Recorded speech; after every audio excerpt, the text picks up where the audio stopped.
এসেছে সত্য, ওয়াজাহাকাল বাতিল চলে গেছে মিথ্যে, ইন্নাল বাতিলা নিশ্চয় মিথ্যে, কানা যাহুকা চিরদিন মিথ্যে। এই যে সারা বাংলাদেশে যারা আহলে হাদিস কিংবা সালাফি মানহাজের তারা হাদিসের উপর আমল করবে, এটাতেও বাধা তাদের। অথচ আপনি যদি একটা জিনিস চিন্তা করেন যে বাংলাদেশে এই যে দেখেন দেওবন্দি বলেন, বেরলভী বলেন, সুফি তরিকা বলেন, আটরশি বলেন, মাইজবান্ডারি বলেন, তারপরে হলো ফুরফুরা, এনায়েতপুরি, রাজারবাগি, ফুলতলি, আগারতলি, কত রকমের ফেরকা আছে, বদনা বাবা, তারপরে ল্যাংটা বাবা থেকে শুরু করে বাংলাদেশে এত ফেরকা রয়েছে, ঠিক আছে, সেগুলিকে তাদের কোনো বাধা নেই। দেখেন কাদিরিয়া, চিস্তিয়া, নকশাবন্দি, দেওবন্দি, অথচ তাদের কিন্তু দলিল কোনটা? তাদের দলিল হলো তাসাহুফ। আমি অনেকের সাথে কথা বলছি যে এটা নাকি আধ্যাত্মিক শক্তি, এতে কোনো নামাজ কালাম লাগে না, এখানে কোনো দলিল লাগে না, এখানে কোনো আমল করতে হয় না, নামাজ পড়তে হয় না, এটা করে ডাইরেক্ট আল্লাহর সাথে কানেক্ট। ঠিক আছে, তাসাহুফ এটা হলো একটা এমন একটা শক্তি, এটা যখন আল্লাহর সাথে আপনার একটা সম্পর্ক হয়ে যাবে, আপনার নামাজও লাগবে না, রোজাও লাগবে না, হজও লাগবে না, জাকাতও লাগবে না, তো বাস আপনার জান্নাত।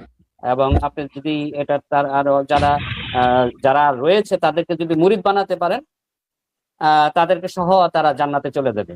ঠিক আছে, অথচ আহলে হাদিস যখন কোরআন এবং হাদিসের উপর আমল করতে চায় এবং অথেন্টিক যে হাদিস এবং সর্বাপেক্ষা সবচেয়ে বিশুদ্ধতম যে হাদিসটা, সেটার উপরে যখন আমল করতে যায়, তখন তারা নানান রকমের বাধার সম্মুখীন হয়। এবং ওই যে আপনি বললেন যে আপনাকে মার পর্যন্ত খেতে হয়েছে, তারপরে আপনাকে নির্যাতন করা হয়েছে, মসজিদ থেকে বের করে দেওয়া হয়েছে।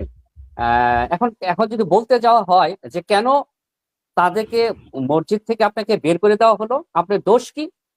আপনার দোষ হচ্ছে আপনি নামাজে বুকের ওপর হাত বাঁধেন, এক।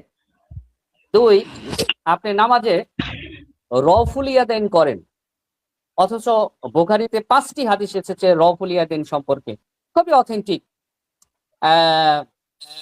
এবং নামাজে বুকের ওপর যে হাত বাঁধতে হয়, এটা তো আপনার বিখ্যাত তাবেঈ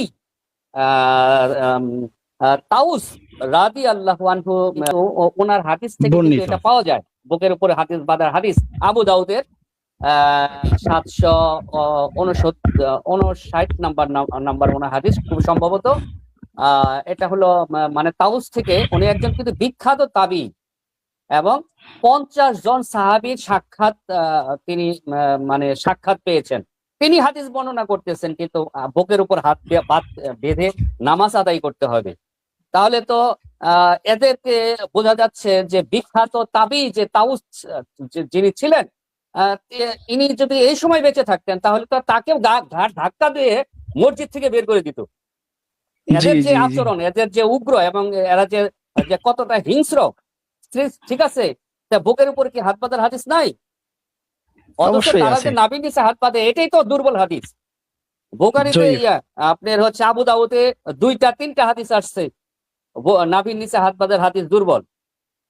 যদি আপনি ক্যালকুলেশন করেন, তাহলে বুকের উপর হাত বাঁধার হাদিসটা সর্বাপেক্ষা বিশুদ্ধ হবে, ওই নাভির নিচে হাত বাঁধার হাদিস টিকবে না, এতটা বিশুদ্ধ এবং এতটা শক্তিশালী।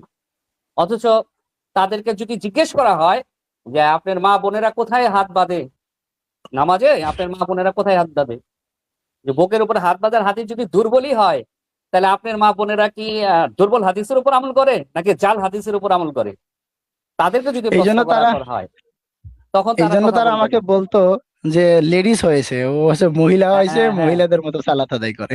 আচ্ছা, বুকের উপর হাত বাঁধার হাদিস যদি জাল কিংবা দুর্বলই হয়, আমার প্রশ্ন হচ্ছে তাহলে তাদের মা বোনেরা কেন বুকের উপরে হাত বেঁধে সালাত আদায় করে? এটা কি কিয়াস করে? এটা কি বানাইয়া যে এটা মেয়েদের জন্য এটা বেশি ভালো লাগে, বেশি সৌন্দর্য দেখা যায়, এই অধিকার তাদেরকে কে দিছে? নিয়ম বানানোর অধিকার তাকে কে দিয়েছে? তাহলে তো মহিলারা যে বুকের উপর হাত বেঁধে নামাজ আদায় করে, সেটা জাল হাদিস, সেটা অবশ্যই দুর্বল হাদিস। আচ্ছা, যাই হোক, একটা ব্যাপার।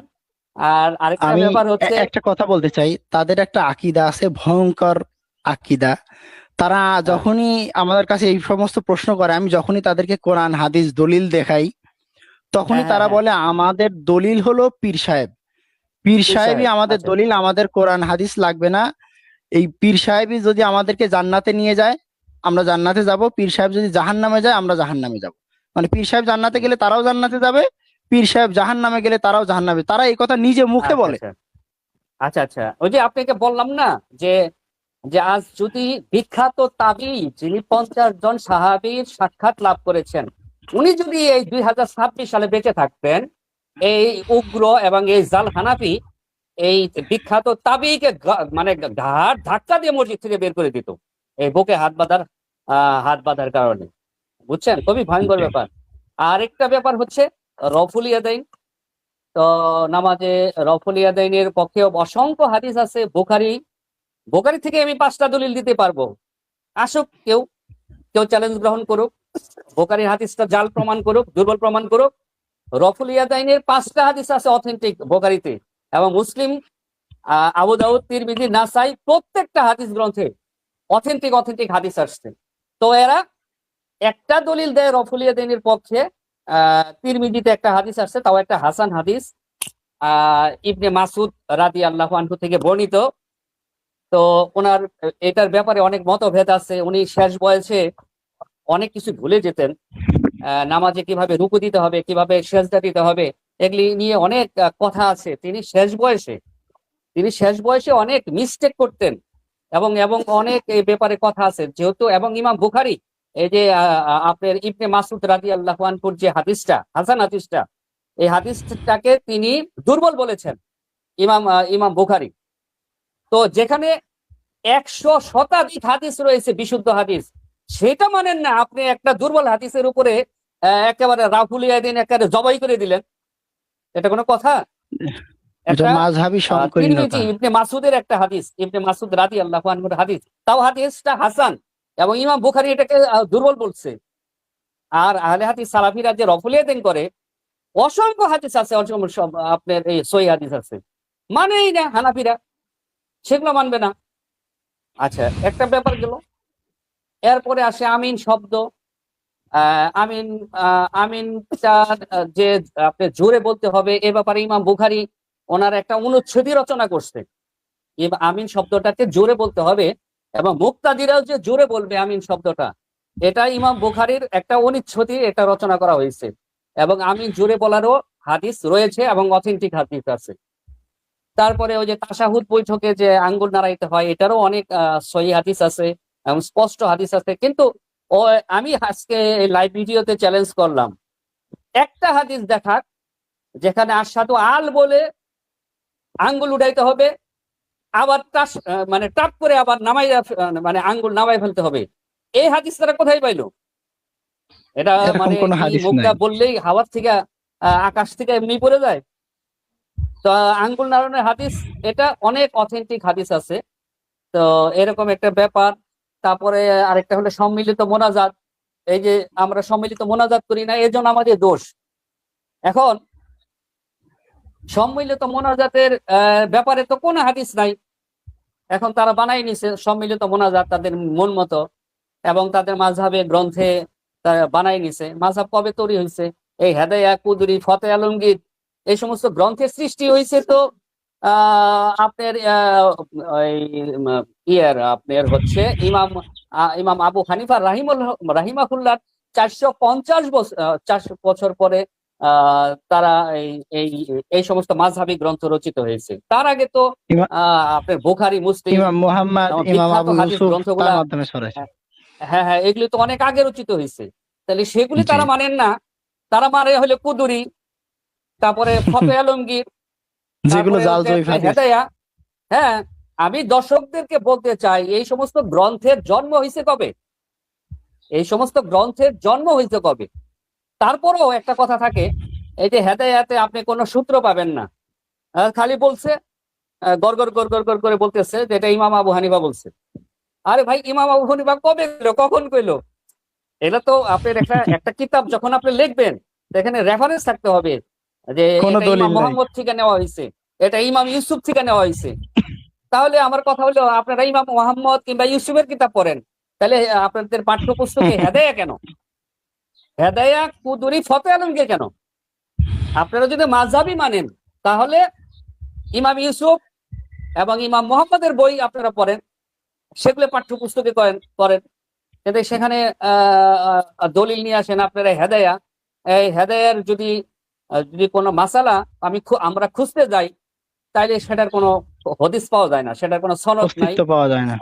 হ্যাঁ, কোনো অস্তিত্ব পাওয়া যায় না। তারা বলে যে যে এটা ইমাম মুহাম্মদ থেকে নেওয়া হয়েছে, ইমাম তারপরে আরেকজন হলে ইমাম ইউসুফের ওনার কিতাব থেকে নেওয়া হয়েছে। আপনি মিলান, আপনি কোন প্রকারে আপনার অস্তিত্ব পাবেন না। আপনি যদি সূত্র ধরে ধরে যান কোন হানাফির সাথে, যে ঠিক আছে আমাকে দলিল দেন, এটার পর কারা, এটার পর কারা, এটার পর কারা, এইভাবে যদি আপনি সূত্র ধরে ধরে যান, আপনি কোনো অস্তিত্ব পাবেন না, তো ওই সূত্র পাবেন না তো আপনি।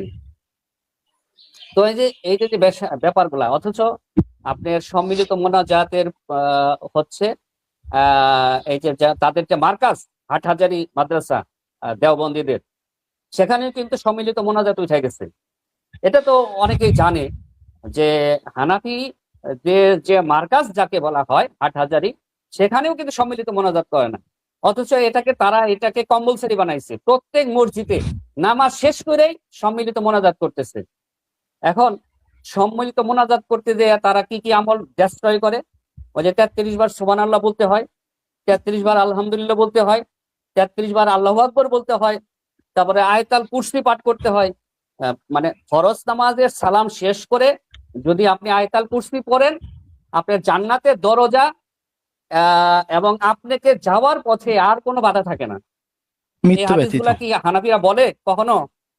আপনি বইলে দেখেন, আপনি হানাফির কোন মসজিদে কোন হুজুর এই কথা কখনো বলে না যে আপনি নামাজ শেষ করে সম্মিলিত মোনাজাত না করে আপনার আয়াতুল কুরসি পড়েন। এটা কি কখনো আপনারা দেখছেন যে না, আয়াতুল বলে না। কুরসি পড়লে? এটা কিন্তু হাদিসে আসছে, অথেন্টিক হাদিসে, যে নামাজ শেষ করার পরে যদি আয়াতুল কুরসি পড়া হয়, জান্নাতের দরজায় যাওয়ার জন্য আপনার মৃত্যু ব্যতীত, আপনি যদি না মারা যান, আপনার মৃত্যু ব্যতীত আর কোনো বাধাই থাকে না। অথচ এই আমলগুলা তারা শিখায় না।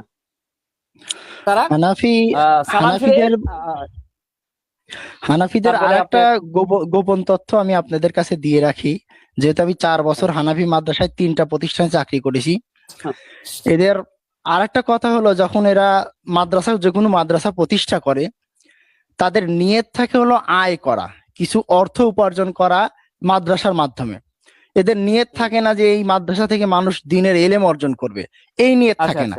আমি 4 বছর মাদ্রাসায় চাকরি করেছি, 3টা হানাফি মাদ্রাসায় চাকরি করেছি। তো এদের বেশিরভাগেরই নিয়ত যে আমরা মাদ্রাসায় মাহফিল করব, এত টাকা উঠবে, বেশি টাকা উঠবে কোন বক্তা আনলে মানুষ বেশি আসবে, টাকা বেশি হবে। সে বক্তা কৌতুক করুক আর ডিপ জলের কাহিনী বলুক, সমস্যা নেই। সেই বক্তাই আনতে, যে বক্তা আনলে মানুষ টাকা দিবি, মানুষ হাসি ঠাট্টা করবে, সেই বক্তা। তো এদের আমি কোনোদিন শুনি নাই যে অমুক বক্তা আসলে মানুষ কিছু কথা শুনে আমল শিখবে। তো এরা যখন মাদ্রাসার মিটিং গুলো বসে, ছাত্র কালেকশনের উদ্দেশ্য, যে কোনো কালেকশনের উদ্দেশ্য, আপনি একজন অভিভাবকের সাথে 10 মিনিট কথা বলবেন, সেই অভিভাবকের কাছে 10 টাকা তার পিছনে খরচ করবেন, আপনার নিয়ত থাকবে ওই অভিভাবক থেকে মাদ্রাসার জন্য 1000 টাকা নেওয়া। এই জন্য আপনি তাকে 1 কাপ চা খাওয়াবেন, এই নিয়ত থাকে তাদের ভিতরে। মানে মাদ্রাসার হুজুররা নিয়ত করে যে আমি একজনকে 10 টাকার 1 কাপ চা খাওয়াবো। আরেকটা বিষয় আপনার খেয়াল করে থাকবেন, আমি দর্শকদের উদ্দেশ্যে বলবো, প্রত্যেকটা হানাফি মসজিদে আপনারা দেখেন 5 ইঞ্চি 8 ইঞ্চি 1 ফিট পর্যন্ত ফাঁকা রেখে দাঁড়ায়। কেন রে ভাই? এটা কি আল্লাহ রাসূলের হাদিসে কি এইভাবে এসছে, নাকি এটা মাযহাব দিয়ে আপনারা কিয়াস করছেন? এখানে 1 ফিট, এখানে আবার কেউ 2 ফিট দাঁড়াইতেছে ফাঁকা রেখে, আবার কেউ 4 ইঞ্চি ফাঁকা রেখে দাঁড়াইতেছে। কেন? যেখানে হাদিসে স্পষ্ট আসছে নামাজে ফাঁকা রাখা যাবে না, ফাঁকা রাখলে সেখানে ইবলিশ শয়তান বকরি আকারে প্রবেশ করে। এগুলো তো অথেন্টিক হাদিস, বুখারীতে হাদিস আসছে, অথেন্টিক হাদিস। তাহলে এবং মানুষের অন্তরের মধ্যে নামাজে ফাঁকে ফাঁকে হয়ে দাঁড়ালে মানুষের অন্তরের মধ্যে বক্রতা সৃষ্টি করে দেয় আল্লাহ তাআলা। হ্যাঁ, এই জন্য হাদিসে আসছে তোমরা একে অপরকে মিলিয়ে দাঁড়াও। আচ্ছা, এখানে যে এই যে নামাজের ফাঁকাটা যে তারা বন্ধ করে না, এবং তারা বলে যখন নামাজ শুরু করে তখন বলে যে কাতার সোজা করে নিন। আরে ভাই, কাতার তো সোজা করবো, কিন্তু পায়ের সাথে পা কে লাগাবে, কাদের সাথে কাঁধ কে লাগাবে, মিলাবে কে? এইগুলি কিন্তু তারা বলে না, ঠিক আছে? আহ তো দেখা যায় যে যে এই নিয়মটাতে তাদেরকে যখন বলতে যাওয়া হয় তখন বলতে যে ভাই এটা তো ছোটখাটো বিষয়, এগুলো নিয়ে আপনারা কেন কথা বলেন, এগুলো নিয়ে সমাজের মধ্যে কেন ফাটল তৈরি করেন, ঐক্য নষ্ট হচ্ছে। আরে ভাই, আল্লাহ রাসূলের হাদিস বলতে গেলে, আল্লাহ রাসূলের আমল বলতে গেলে যদি ঐক্য নষ্ট হয়, এটা কেমন রে ভাই, এটা কেমন কথা? আপনারা পড়ুন, আপনারা জাস্টিফাই করুন, দেখুন, এটা তো আমাদের কথা না। যেখানে আপনার মক্কা হচ্ছে, মদিনা হচ্ছে ইসলামের মূল উৎস, ওখান থেকে মূল মানে কেন্দ্র। এটাও হাদিস আসছে যে সাপ যেভাবে গর্তে ফিরে যায়, ঠিক আছে, ঠিক ওইভাবেই কিন্তু আপনি যে লাইনেই যান, যে তরিকাইতে যান, তো এই মক্কা মদিনার যে আমল, ঠিক ওইখানেই কিন্তু আপনাকে ব্যাক করতে হবে। এখানে মদিনার আপনি ইসলাম আবার পূর্বে বাংলাদেশে, মদিনাতে ফিরে যাবে। হ্যাঁ হ্যাঁ, আপনি বাংলাদেশের ৭৩ না, বাংলাদেশের শত শত আমল তৈরি হতে পারে, শত শত মতনৈক্য তৈরি হতে পারে, কিন্তু হাদিস অনুযায়ী আপনাকে মক্কা মদিনার যে আমল ওখানেই কিন্তু ব্যাক করতে হবে। তো জি। আপনারা পার্থক্য খুঁজে বের করুন যে আহলে হাদিস কিংবা সালাফিরা মক্কা এবং মদিনার যেভাবে আমল, তারা সম্পূর্ণ ভিন্নভাবে তারা আমল করে এবং হাদিসের বাইরে আমল করে। তো এরকম যদি হইতো তাহলে হয়তো তারা বলতে পারে যে না, আসলে এরা একটা ভ্রান্ত দল, বিভ্রান্তকর দল, এরা সম্পূর্ণ হাদিসের বাইরে এরা চলে, ঠিক আছে। আমরা সহি হাদিস এবং কোরআন হাদিস, সহি হাদিস মানতে যাই আমরা হয়ে যাই ইহুদিদের দালাল। হ্যাঁ, আমরা হয়ে যাই হইলে একটি সমাজের ফেতনাবাজ, আহ বিভেদকারী। তো এইরকম ভাবে ট্যাগ দেওয়া হয়। তো এটা হলো, দেখেন কি একটা মানে বলবো। তো এই বিষয়গুলো আমি আজকে আপনার লাইভের মাধ্যমে আজকে অনেক কিছু বিষয় আমাদের তথ্য আসলে উঠে আসলো। তো 11 থেকে 12টা আপনি শুধু পার্থক্যই পাবেন আহলে হাদিস সালাফিদের আপনার হানাফি এবং সালাফিদের সাথে নামাজে। এবং এগুলি খুবই, যদি আপনি একটু বিশ্লেষণ করেন এবং দলিল আপনি তল্লাশি করেন, তাহলে দেখবেন যে আহলে হাদিস কিংবা সালাফিদের দলিলের কাছে এই হানাফিদের দলিলগুলা কখনো মানে টিকবে না। তো হইলে একটা বিষয়। তো যাই হোক, আজকে লাইভে অনেক কিছু আসলে আমরা বুঝতে পারলাম যে আপনার উপরে আসলেই যে কোরআন এবং হাদিসের উপর আমল করতে গিয়ে আপনাকে শারীরিক এবং মানসিক ভাবে টর্চারিং এবং হেয় প্রতিপন্ন করা হয়েছে, আপনাকে মসজিদ থেকে বের করে দেওয়া হয়েছে। তারপরে আপনাকে পারিবারিক ভাবেও আপনাকে যথেষ্ট পরিমাণে, আপনি যা বুঝতেছি যে মেন্টালি ভাবে আপনি যথেষ্ট পরিমাণে টর্চারিং হয়েছেন। তো দেখেন, এই মসজিদে আপনার একটা প্রত্যেকটা গ্রামে অনেকে মদখোর থাকে, দেখেন, তারপরে সুদখোর থাকে, ঘুষখোর থাকে, তারপরে আপনার কি বলে ওই যে চোর ডাকাত। খুন খারাপি, মানে ধর্ষণ করে, এরকম অনেক ক্রাইম আছে, বা আপনার একটা প্রত্যেক গ্রামে গ্রামে পেয়ে যাবেন। তো তাদেরকে মসজিদ থেকে বের করে দেওয়া হয় না। আর নবীর, আল্লাহর রাসূলের স্পষ্ট হাদিস, স্পষ্ট রেফারেন্স রফুলি আদাইন করলে তাকে মসজিদের থেকে ঘাট ধরে ভেঙে করে দিতে হবে। এটা কেমন? এটা হানাফিদের কেমন বিচার? আপনি আজ পর্যন্ত কোনো একটা ঘুষখোরকে আপনি মসজিদ থেকে বের করতে পারতেছেন না। আপনি কি পারছেন একটা ঘুষখোর, একটা সুদখোর, একজন যাকে আসামি, তাকে কি মসজিদ থেকে গলা ধাক্কা দিয়ে বের করতে পারছেন? কখনো পারেন নাই। অথচ যারা আল্লাহ রাসূলের উপরে আমল করবে তাদেরকে রফুলিয়া দেইন আমিন জোরে বলার কারণে, না সম্মিলিত মোনাজাত না করার কারণে, তাশাহুদ বৈঠকে তারা আঙ্গুল উঠিয়ে রাখে, এর কারণে বুকের উপরে হাত বেঁধে তারা সালাত আদায় করে, পায়ে তারা নামাজে ফাঁকা রাখে না, গ্যাপ পূর্ণ করে তারা নামাজ আদায় করে। এই হাদিসগুলি স্পষ্ট রেফারেন্স, তারা তারা আমল পালন করতে যায়, আর এই অপরাধে তাদেরকে আপনি মসজিদ থেকে বের করে দিবেন। আজ এই পর্যন্ত আমলগুলি তো কোনো আপনার মসজিদের মক্কা সামনে, মদিনাতেও আছে। আজ পর্যন্ত কোনো মসজিদের সামনে, হ্যাঁ, সালাফিরা যে আমলগুলা করে এগুলি তো মক্কা এবং মদিনার যে বিশিষ্ট ইসলামী স্কলার, যারা গ্র্যান্ড মুফতি, তারাও কিন্তু এই জি জি আমলগুলি জি। করে থাকে। তাহলে অপরাধটা কি? তাহলে তো আপনারা আবার হজে তো ঠিকই যান, 7 লক্ষ 8 লক্ষ টাকা খরচ করে হজে যায় তাদের পিছনে নামাজ পড়েন। এইরকম মুনাফিকি কেন? দুমুখী মুনাফিকি কেন থাকবে? আপনারা নিজেরাই রফুলিয়া দেন করলে মসজিদ থেকে ঘাট ধরে বের করে দেন, আবার 8 লক্ষ টাকা খরচ করে মদিনা মক্কার বড় বড় যারা ইসলামিক স্কলার তাদের পিছনে যায় নামাজ পড়েন। লজ্জা তো থাকা উচিত আপনাদের।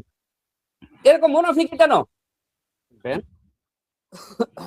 মনিরুল ইসলাম ভাই, তিনি একজন মসজিদের খতিব এবং ইমাম।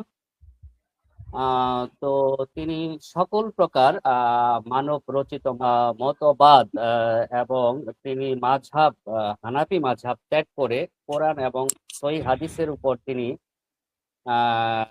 আমল করছেন এবং এজন্য তাকে অনেক নির্যাতনের শিকার হয়েছে, শারীরিক এবং মানসিক।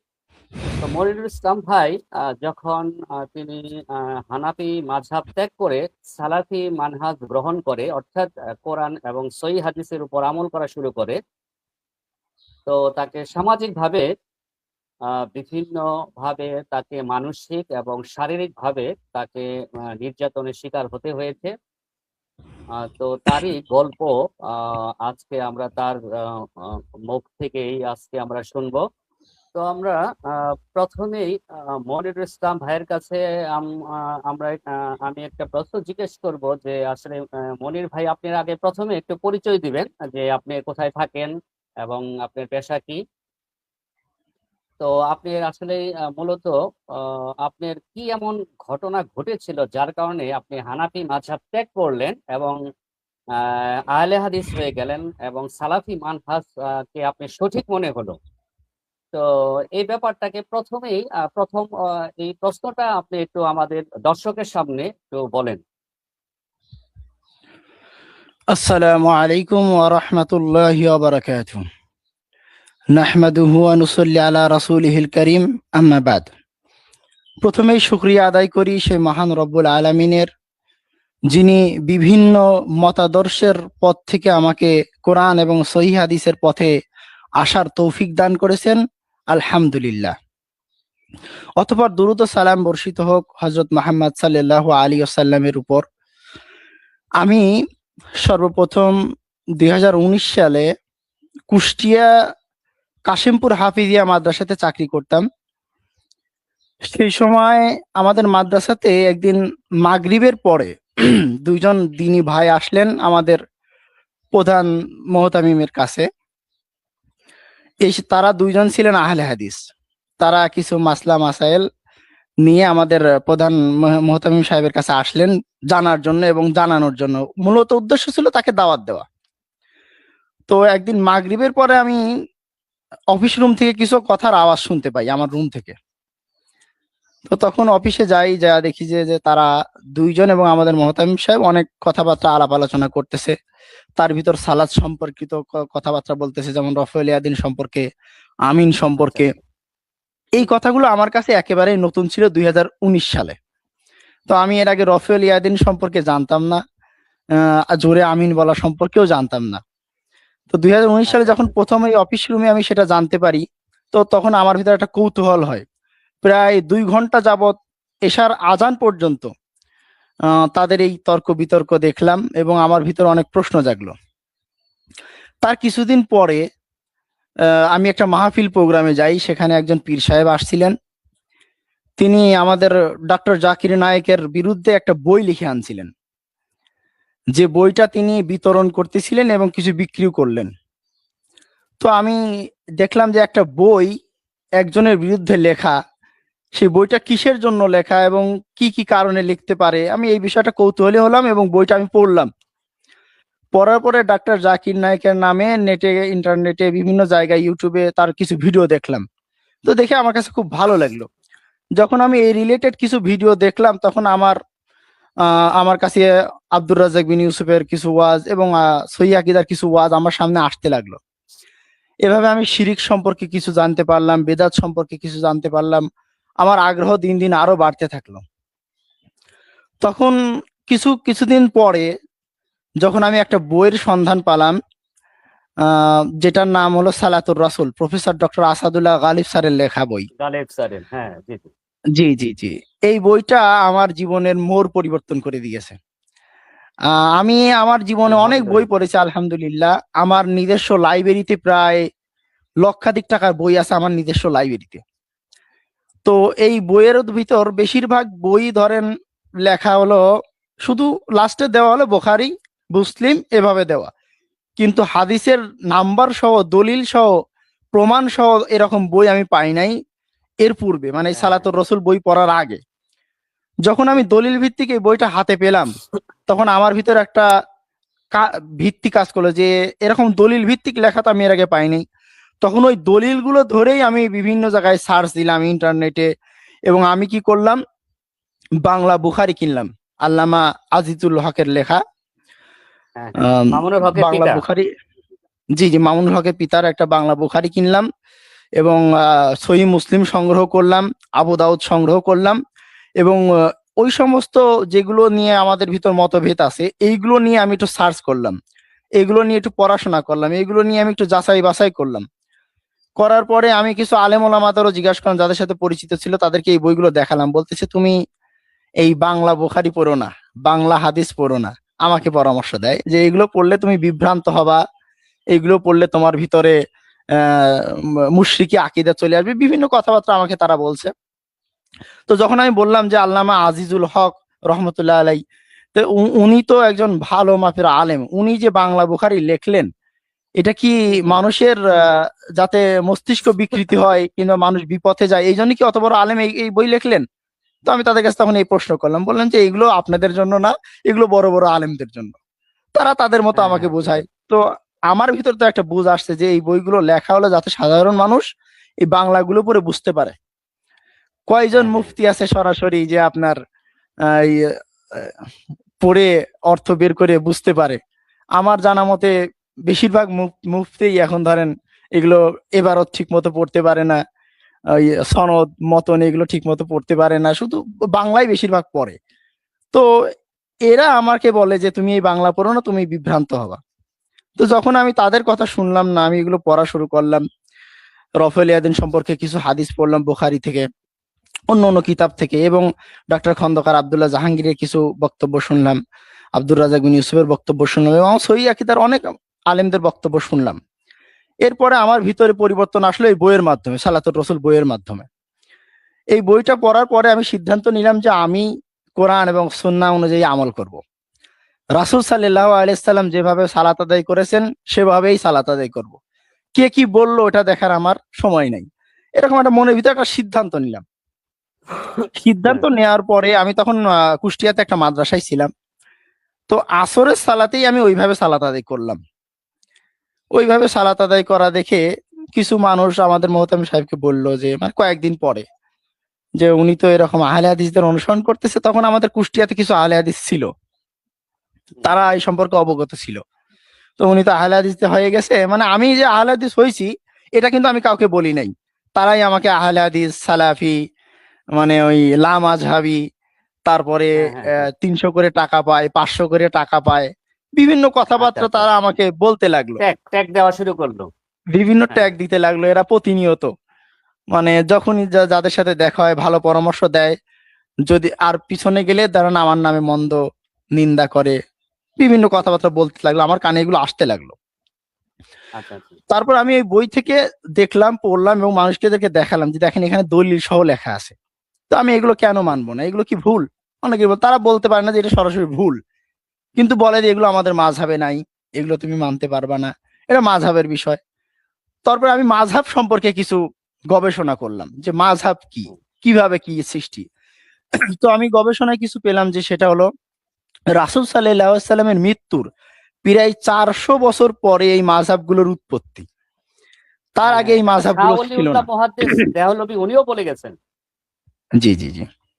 তো আমি চিন্তাধারা করলাম যে সাহাবী একরাম যে যদি কোনো মাযহাব না মানে, ইমামগণ যদি কোনো মাযহাব না মানে, তাবিঈনগণ যদি কোনো মাযহাব না মানে, বড় বড় আল্লাহর ওলিরা যারা ছিলেন, যারা আল্লাহওয়ালা লোকজন ছিলেন, তারা তো বেশিরভাগই মাযহাবের বিরুদ্ধে ছিলেন। এবং রাসূল সাল্লাল্লাহু আলাইহি ওয়াসাল্লাম কবর পাকা করতে নিষেধ করেছেন, এবং কারো তাকলিদ করা নিষেধ। এভাবে আরো অনেক কিছু আমি পড়াশোনা করলাম, করার পরে যখন দেখলাম যে না, এগুলো শুধু বিভ্রান্তির মধ্যেই আছে, তো আমি এদের থেকে একেবারেই ফারিগ হয়ে গেলাম। তারপর আমার আচ্ছা, আচ্ছা। ওখানকার কাশিমপুরের মাদ্রাসার চাকরিটা আমার চলে গেল। এরপর আমি এলাকাতে আসলাম, আসার পরে কিছুদিন পরে আরেকটা মাদ্রাসায় আমার চাকরি হলো আমার গ্রামে পাংশাতে, রাজবাড়ী পাংশাতে। তো ওখানে আমি কিছুদিন চাকরি করলাম। সেই সময় আমি কিছু পত্রিকা সংগ্রহ করলাম, যেমন আমাদের সহি আকিদার কিছু পত্রিকা আছে, আপনি জানেন হয়তো, মাসিকাত তাহারিক, মাসিকাল ইতিসাম, এরকম যে পত্রিকাগুলো আছে, এই পত্রিকাগুলো আমি সংগ্রহ করা ধরলাম। অনলাইন থেকে কিছু সংগ্রহ করলাম এবং অফলাইন থেকে কিছু সংগ্রহ করলাম এই পত্রিকাগুলো।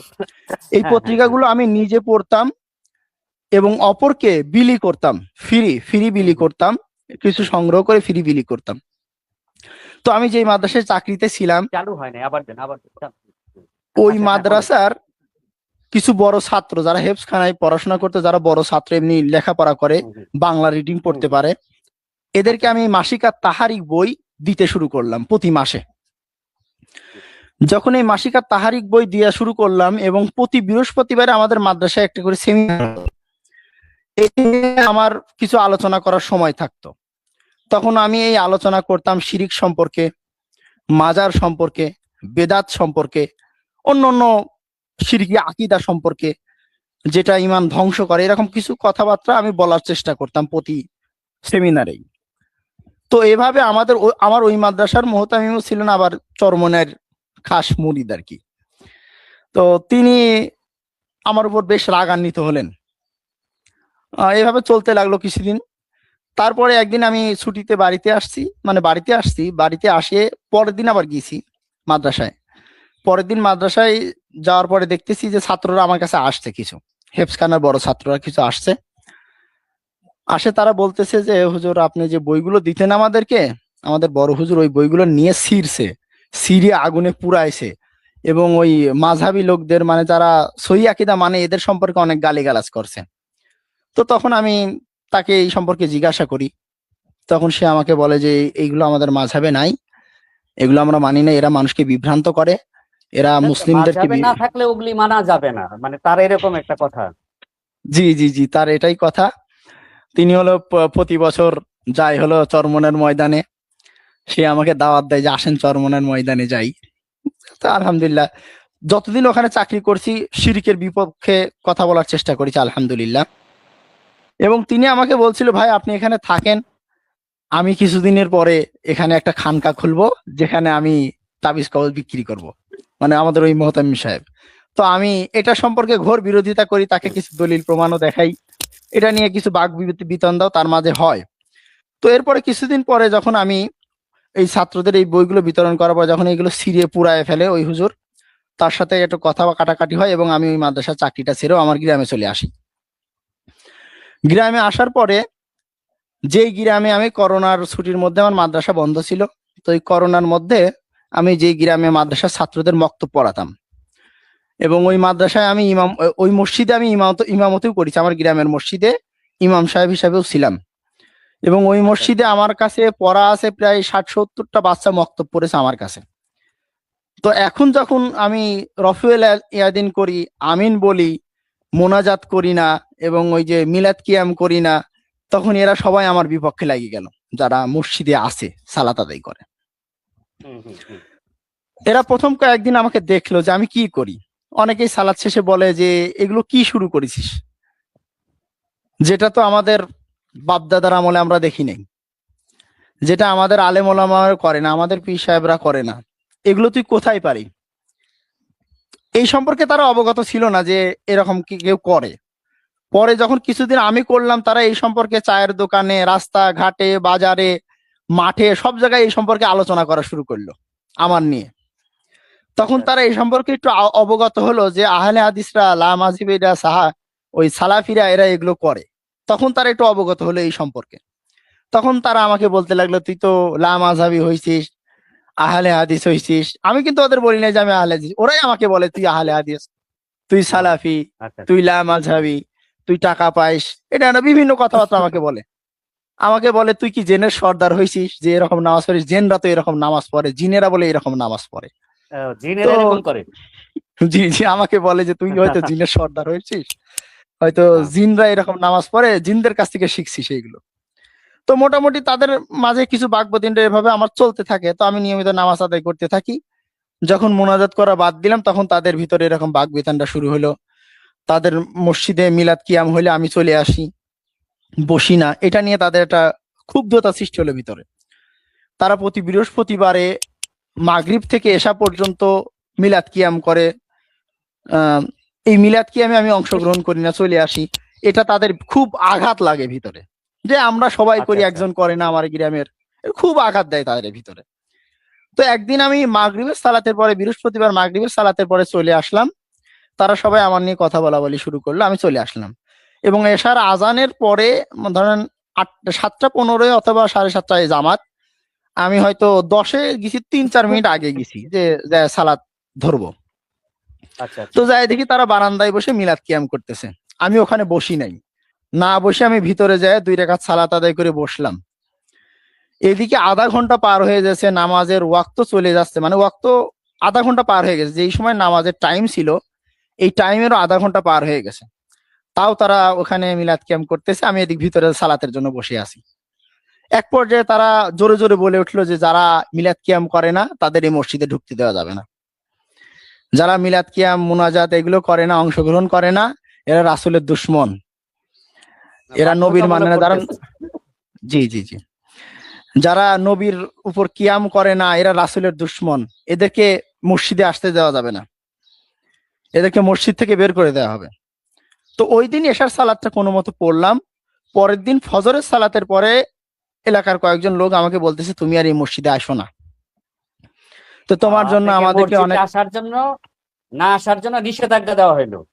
জি জি জি এটা, অথচ এটা আল্লাহর ঘর, এটা আল্লাহর ঘর, অথচ তারা মনে করতেছে এটা তাদের ঘর। অথচ সেই মসজিদে সকল প্রকার মাযহাবী লোকজন যায়, সুদখোর, ঘুষখোর, জেনাকারী, সব রকম লোক যাচ্ছে। আমি রফেল আদান করি, আমার মসজিদে দেওয়া বন্ধ। কত বড় জুলুম করেছে আমার উপর দেখেন। তো আমি আল্লাহর কাছে বিচার দিছি, আল্লাহ এর বিচার করবে। তো আমি আজ দীর্ঘ প্রায় 6 মাস মসজিদে যাই না, বাড়িতে নামাজ পড়তাম। তো আল্লাহর কাছে বিচার দিছি যে আল্লাহ এর একটা ব্যবস্থা করবে। তো এই মসজিদে যাওয়া বন্ধ হওয়ার কিছুদিন আগে, একবার মসজিদে যাওয়া বন্ধ হলো, 5-6 মাস বাড়িতে পড়লাম। তারপরে আবার কিছুদিন পরে দেখলাম যে পরিস্থিতি শান্ত হয়ে গেছে, এবং মসজিদের ইমাম সাহেবের সাথে আমার একটা সম্পর্ক ছিল, আগের ইমামের সাথে ভালো সম্পর্ক ছিল না, পরের ইমামের সাথে আমার কিছু সম্পর্ক ছিল, তার মারিফতে আবার আমি মসজিদে প্রবেশ করলাম। আবার কিছুদিন সালাত আদায় করলাম। আমি করার পরে একদিন আমি আমাদের এই যে হাদিস ফাউন্ডেশন থেকে প্রকাশিত একটি দোয়ার ক্যালেন্ডার আছে, যেটা সালাতের পরে পড়তে হয়, বড় একটা ক্যালেন্ডার, যেখানে কয়েকটা দোয়া দেওয়া আছে যে এটা সালাতের পরে পাঠিতব্য দোয়া। তো এই দোয়ার ক্যালেন্ডারটা আমি একদিন মাগরিবের পরে মসজিদে টানাইতে গেছি, যে মাগরিবের পরে হয়তো মানুষজন সালাতের পরে এই দোয়াগুলো পড়বে। তো মসজিদের লোকজন বলতেছে এটা এই মসজিদে টানানো যাবে না, এটা আহলে হাদিসদের। আমি বললাম এটা প্রত্যেকটার নিচে রাসূলের হাদিসের রেফারেন্স দেওয়া হয়েছে, এটা আহলে হাদিসদের কিভাবে হয়? এটা রাসূলের হাদিস, আপনারা রাসূলের হাদিস মানেন। তো এইভাবে কথাবার্তার এক পর্যায়ে তারা আমাকে মারলো ধরে, আমাকে ঘটনা ঘটছে। জি জি এই মানে একটা ক্যালেন্ডার ঝুলানোর জন্য আমি মসজিদ থেকে মার খাইছি। একটা ক্যালেন্ডার ঝুলাইছেন একটা হাদিসের রেফারেন্স সহ, এবং এটা তো অথেন্টিক এবং সহি হাদিস ছিল, তাই না?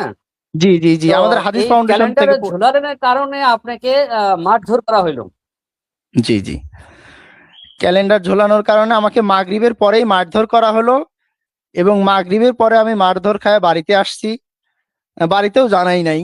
তারপর আবার এশার আজান দিয়েছে, আমি আবার এশায় মসজিদে গেছি, যে মসজিদ আল্লাহর ঘর, কে ঠেকাবে আমাকে। তো মসজিদে যাওয়ার এক পর্যায়ে যারা মাগরিবের সময় আসছিল না, এশার সময় যারা আসছে তারা সবাই মিলে আমাকে ধরছে, যে তুমি এগুলো কেন টানাতে গেছো মসজিদে, এটা তো আমাদের মাযহাবে নাই, এটা আমাদের পীর সাহেব বলে না, বিভিন্ন কথাবার্তা বলে আমাকে আবার তারা মসজিদ থেকে বের করে দিল। এবং তারা কয়েকজন মিলে আমার আব্বুর কাছে আসলেন, আমার আব্বুর কাছে আমার নামে বিভিন্ন অভিযোগ, যে সে হাত উঁচু করে নামাজের ভিতর, আমার নামাজে ডিস্টার্ব হয়, নামাজের ভিতর আমিন বলে, আমাদের নামাজে ডিস্টার্ব হয়, সে আমার সাথে মুনাজাত করে না, সে আলেম ওলামার মানে না, সে আমার হুজুরের মানে না। বুকের উপরে আমিন শব্দটা জোরে বলেন, তারপরে রফুলিয়া দান করেন, তারপরে ওই যে তাশাহুদ, এতে তাদের বলে নামাজে অসুবিধা হয়। জি জি জি। হ্যাঁ এই এগুলি আর কি। আঙ্গুল নাড়ানো নিয়ে আমি বিগত কয়েকবার মানে এই মার খাওয়ার মুখামুখি হয়েছি তাসাহুদে আচ্ছা আঙ্গুল নাড়ানোর জন্য। কয়েকবার মার খাওয়ার আচ্ছা মুখে, অনেকে আমাকে মারতে গেছে। কয়েকবার মানে মার যে খাওয়ার তুমি মুখোমুখি হয়েছি। এরকম আঙ্গুল নাড়াও কেন, কিংবা তাশাহুদ বৈঠকে আঙ্গুল উঠিয়ে রাখো কেন? জি এই জি জন্য। জি। আমার ওই এলাকার যারা আছে এরা মুরব্বী অনেকেই বলে যে তাসাহুদে আঙ্গুল একবারই উঠাতে হবে। এরা একটা হাদিস নাকি এরকম একটা কথা বলে যে তাসাহুদের সময় শয়তান এসে বলে আল্লাহ কয়টা, আল্লাহ কয়টা, আল্লাহ কয়টা। তখন মানুষ এক আঙ্গুল উঠায় দেখায় যে আল্লাহ একটা। তুমি আঙ্গুল আচ্ছা আচ্ছা। 10-12টা উঠো, 15টা উঠো, তার মানে আল্লাহ 15টা, আল্লাহ 20টা। তাহলে তো বোঝা তুমি বোঝা যাচ্ছে যে জিনে তো তাদেরকেই আগে ধরছে। জি জি জি। তবে এই ব্যাপারে আমি এলাকার থেকে কঠোর ভাবে ধরেন কঠোরের ভিতর আসি। তো তার কিছুদিন পরে আমার মসজিদ থেকে একেবারে বের করে দেওয়া হলো। ফজরে আবার গিয়েছিলাম মসজিদে, আসার পরে আমার লোকজন আমার বাবার কাছে আসলো। আসে দীর্ঘক্ষণ যাবত আমার বাপের কাছে বিভিন্ন আহ অজুহাত, বিভিন্ন আমার বিরুদ্ধে বিভিন্ন নালিশ করলো আমার বাপের কাছে। তো আমার আব্বু বললো, গ্রামের সবাই যখন একত্রিত, তাহলে তোর আর মসজিদে যাওয়ার দরকার নাই, তুই বাড়িতেই থাক, বাড়িতেই নামাজ কালাম পড়, গ্রামের সবাই তোর বিপক্ষে। তখন গ্রামের লোকজন এগুলো বলে চলে গেল। তো ফজরে আজান দিছে, আমি আবার ধরেন মসজিদের দিকে রওনা দিছি। তা আমার তো মন তো মসজিদের সাথে আছে, যে আমি মসজিদ ছাড়া সালাত কিভাবে আদায় করব। মসজিদে সালাত আদায় করলে 27 গুণ সওয়াব বেশি, কোন কোন হাদিস আছে 25 গুণ সওয়াব বেশি, কেন আমি বাড়িতে পড়বো। আর যদি কেউ জোর করে মসজিদ থেকে আমাকে বিরতি রাখে, তাহলে এই গুনার ভার তার হবে। তো আমি চাই না যে আমার জন্য কারো গুনাহ হোক। এই জন্য আমি মসজিদে ফজরের সময় আবার গেছি। ফজরের নামাজ শেষ করে যখন বেরোইছি, তখন আমার পিছু পিছু আরো 8-10 জন আসছে আমার আব্বুর কাছে। আবার গ্রামের সবাই মিলে, গ্রামে 8-10 জন মুরব্বী আসছে আমার আব্বুর কাছে, যে তোমার ছেলেকে আমরা রাত্রে নিষেধ করে গেলাম, আবার সে গেল মসজিদে। সে কি গ্রামের লোকজনকে মানে না? সে কি কাউকে পরোয়া করে না? অথচ আচ্ছা আমি আচ্ছা। এক আল্লাহ ছাড়া কাউকে ভয় করি না। তোরা মারবি, কতবার মারবি? জীবন আল্লাহ দেশে, মৃত্যু একদিন হবেই। তা আমি এই টেনশন করি। হ্যাঁ কিন্তু হ্যাঁ হ্যাঁ। আমার আব্বু আম্মু দেখলো যে না, এলাকার লোকজন তো খুব কঠোর ওর উপরে। তো আমার আব্বু আম্মু নিষেধ করলো যে তোর আর মসজিদে যাওয়ার দরকার নাই। তো আমি এইভাবে কিছুদিন বাড়িতে থাকলাম। তো এখন আমি একটা মসজিদে ইমামতি করতেছি, পাশাপাশি খতিবের দায়িত্ব পালন করতেছি। এখানে 8,000 টাকা বেতন পাই, কোনো মতো সংসারটা চলে। এরপরও আমার পরিবার এলাকাতে খুব চাপে থাকে। আমার পরিবারের সাথে এলাকার লোকজনের খুব একটা সমস্যার মধ্যেই আছে আমার পরিবার। তো এমন একটা পরিস্থিতি যে আমার পরিবার সহ আমার ওখান থেকে চলে আসা বাধ্যতামূলক হয়ে গেছে, এলাকার যে পরিবেশ আর কি। তো আপনাদের কাছে, দেশবাসীর কাছে আমার একটা অনুরোধ, যে আপনারা সকলে আমার জন্য দোয়া করবেন। আমি যেন যে কোনো পরিস্থিতিতে আল্লাহর উপর ভরসা করে ধৈর্য ধারণ করতে পারি এবং ইমানের উপর থাকতে পারি, এটাই আপনাদের কাছে চাওয়া।